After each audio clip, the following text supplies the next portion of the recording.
अहम ख़बर खां वाक़े आगाह कर रही हूँ। इस्लामाबाद ऐं पंजाब में एहतजाज जो मामलो पुलिस मुख रोडन के रंडकूं विझी बंद करे छॾियो। इस्लामाबाद में रेड जोन सील सरकारी तोड़े ख़ानगी स्कूलन में मोकल कई वई आहे। डीसी इस्लामाबाद सूरतयाल के नज़र में रखंदे स्कूल बंद रखण जो फ़ैसिलो कयो आहे। जीटी रोड ते कंटेनर बिहारे शाहरा के ॿिन्ही पासनि खां बंद कयो वियो आहे, जॾहिं त मोटरवे ते मुख़्तलिफ़ ज़िलनि खां ईंदड़ ट्रैफ़िक खे बि रोकियो वियो आहे। ब्रेकिंग न्यूज़ अवां सां शेयर कयूं पिया। इस्लामाबाद ऐं पंजाब में एहतजाज जो मामलो जंहिंमें पुलिस मुख रोडन के रंडकूं विझी बंद करे छॾियो आहे। इस्लामाबाद में रेड ज़ोन सील कयो वियो। सरकारी तोड़े ख़ानगी स्कूलन में मोकल कई वई आहे।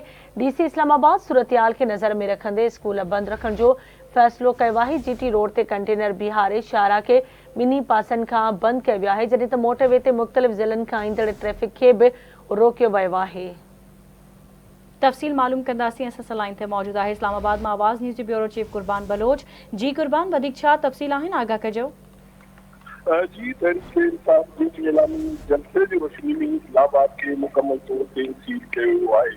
इस्लामाबाद जे रोड के सील करण सां गॾोगॾु इस्लामाबाद में दाख़िला जा समूरा रस्ता बंद कया विया आहिनि।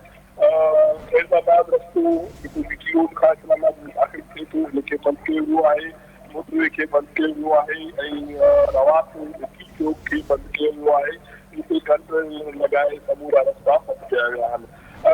पिंडी खां बि इस्लामाबाद तरफ़ जेकी आमद आहे हुनखे महसूस कयो वियो आहे।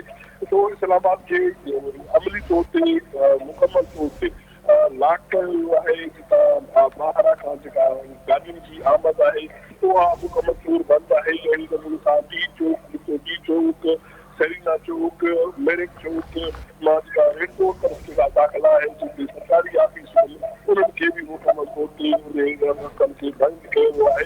इन सॼे रेड जोन वारे एरिया में पार्लियामेंट हाउस आहे, सुप्रीम कोर्ट आहे, सरकारी ऑफिसूं, फॉरेन ऑफिस, पीटीवी, रेडियो ऐं जेको सेक्रेटरीट आहे उन्हनि जूं ऑफिसूं मौजूदु आहिनि। हिन रस्ते ते बंदि थियण सबबि उहे जेको माण्हुनि जी आम रस्ता आहे उहा मुकम्मल तौर ते रुकिजी वई आहे।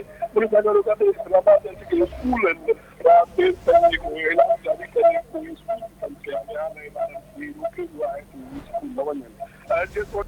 ठीक है, मुझ मेहरबानी कुर्बान बलोच अपडेट करण लाइ।